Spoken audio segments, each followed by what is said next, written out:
What is up, BookTube? It's Monty, and today in Saturday Friday Reads, I have my blackathon library haul.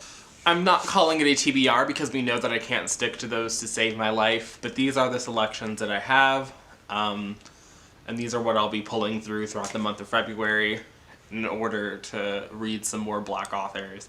I think I have like 21 selections here.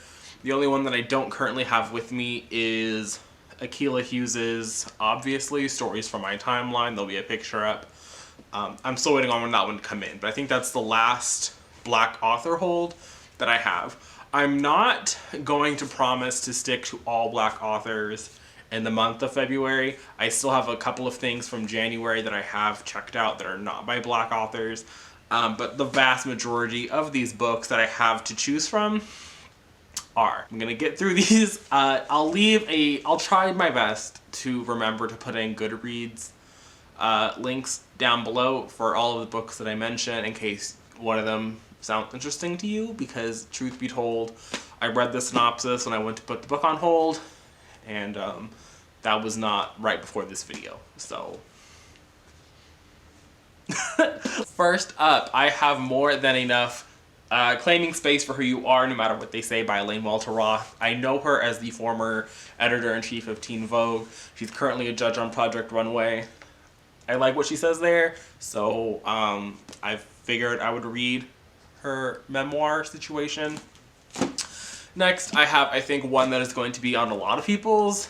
To be fair, I don't think any of the books I chose are like revolutionary or like underhyped. All of these showed up on a list. I didn't, yeah. So all of the books here were on some kind of list I found on the internet. So I don't think that I'm like finding any hidden gems, but we'll see what happens. Next, I have Americanah by Chimamanda Ngozi Adichie. Now, Chimamanda does not fuck with trans women, so I don't know if I'm actually going to get to this one. But I own the audiobook, and that was kind of why I picked this one up. But I think that there are some other things that I'm going to be reading on audio in the month of February. So I don't know if Americanah is actually going to get read, but I have it. This one is about, I think it's like two Nigerian immigrants. I think one immigrates to the UK and one moves to America, but they like knew each other in childhood, and it's like kind of a love story, not like a romance, but there's like romantic elements. I think that's what this one's about. I could totally be wrong. Next, I have American Spy by Lauren Wilkinson, 1986, and it has a Black protagonist in a sort of espionage role, so I thought that sounded pretty interesting. Next, I have Zora Neale Hurston's Mules and Men. This is like African-American folktales and legends and things. I don't know very many folktales and legends, and I didn't want to read Their Eyes Were Watching God, so this seemed like a pretty good thing to pick up. Next, I have N.W. by Zadie Smith. All I know about this one is that it is set in London, I believe, and that's all I remember vividly. Our Lady of the Nile by Scholastic Muksonga. I probably should have Googled how to pronounce this name. I believe this has to do with Rwandan genocide, so it's set in Africa.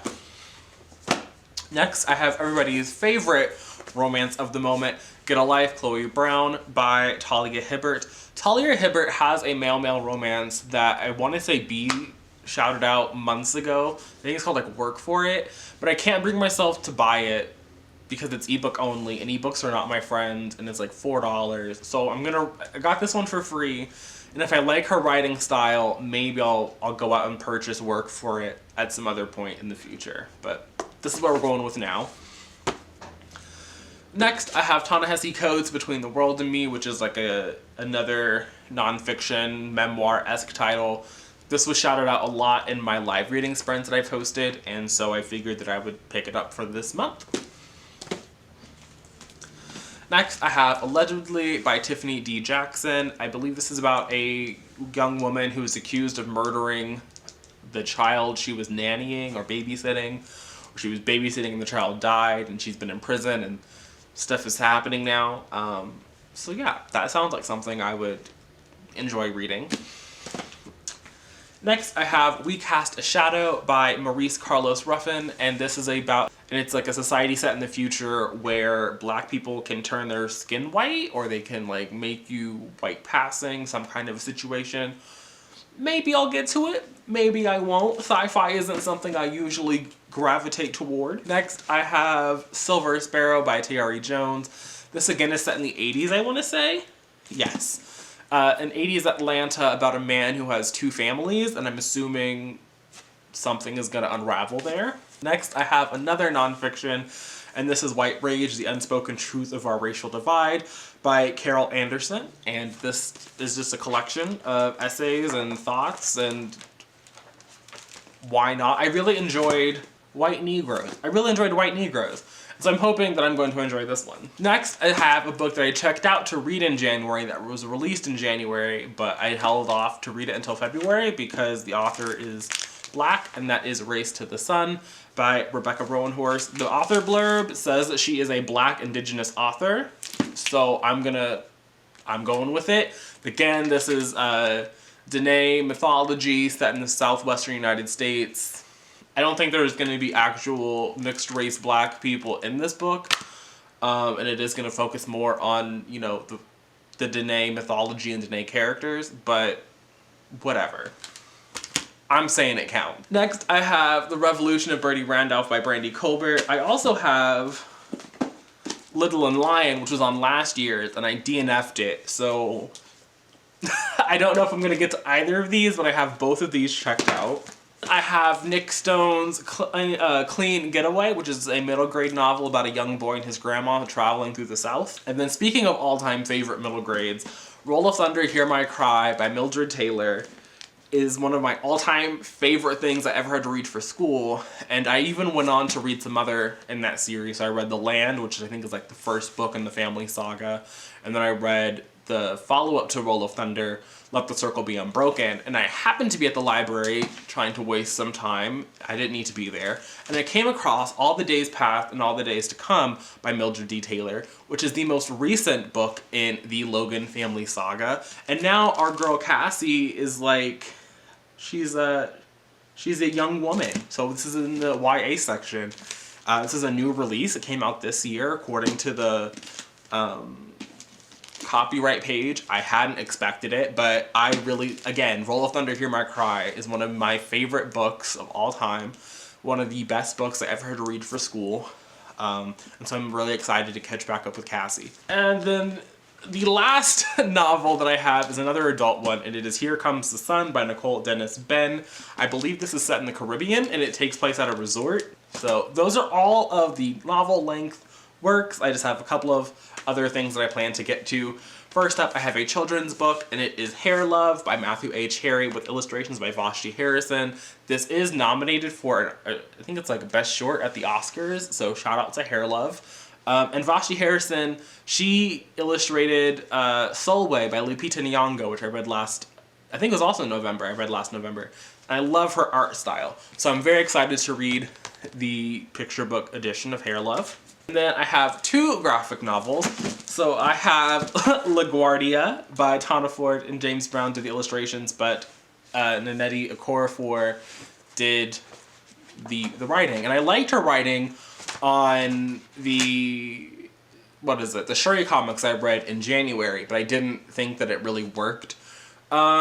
But here, this is an original story. I think it's also about immigration and black experience, and there's aliens and there's sci-fi elements because, of course, it's, you know, Okorafor, there's going to be some African futuristic elements. I really like her, I really loved what she did with the technology elements of the Shuri comic, but it didn't work for me. But this, I think, is going to work because it's all original. The art is nice, and it's a self-contained work, from my understanding. And then I have Afrocentric by Jules Smith, which I don't know anything about. So those are all of my black-focused titles. Now I have like 10 other titles that I want to get to this month. I'm going to start with my 3 nonfictions that are not by black authors. One of them is a little bit cheating, and that is The Looming Tower, Al-Qaeda and the Road to 9/11 by Lawrence Wright, because I'm already reading this. I'm currently reading it. I'm listening to the audiobook. I'm like 80% done. Like, this is probably going to get done before February starts. in all honesty, but I'm including it here just because. And then while I was at the library, I snatched his other 2 titles because I'm trying to transition to make nonfiction what I use for audio. I think that it works really nicely. I enjoy it more on audio, so that's what I'm trying to utilize the audiobooks for. And so I also have the physical copies just in case I want to bounce back and forth. But I also have the Terror Years from Al-Qaeda to the Islamic State, also by Lawrence Wright. I'm pretty much probably going to pick this up next because it's in my head. It's going to pick up where the Looming Tower left off. The Looming Tower, by the way, is probably one of my all-time favorite books that definitely is going to be on my best books of the year. I understand why it won a Pulitzer, so I'm excited to get to this one. And then after much, I didn't want to pick this up, but I did, and it's Going Clear, his book on Scientology, again, also by Lawrence Wright, just because I really like his writing style, and I like the fact that he narrates all of his audiobooks, and so I'm going to try and get to this one in the month of February as well. He has one other book about Texas that my local branch didn't have physically, but it's available in audio, so I'll be fine. The rest of these things, I guess I'll start off with the 2 graphic novels that I want to get to, and that is The Woods, the first volume, and the second volume, so The Arrow and the Swarm. I don't really know anything about this other than I really like the cover art. Next is a book that I've been putting off all month, and that is Infinity Sun by Adam Silvera.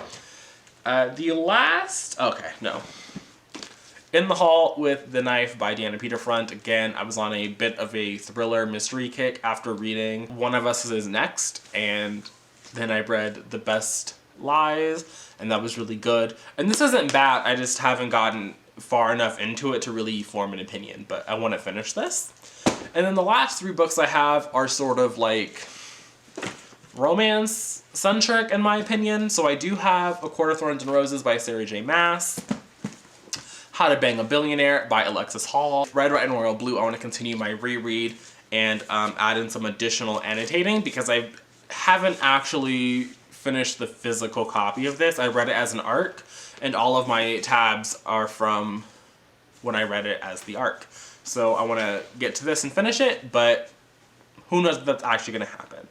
So that's what I have checked out, and this is the only book that I own.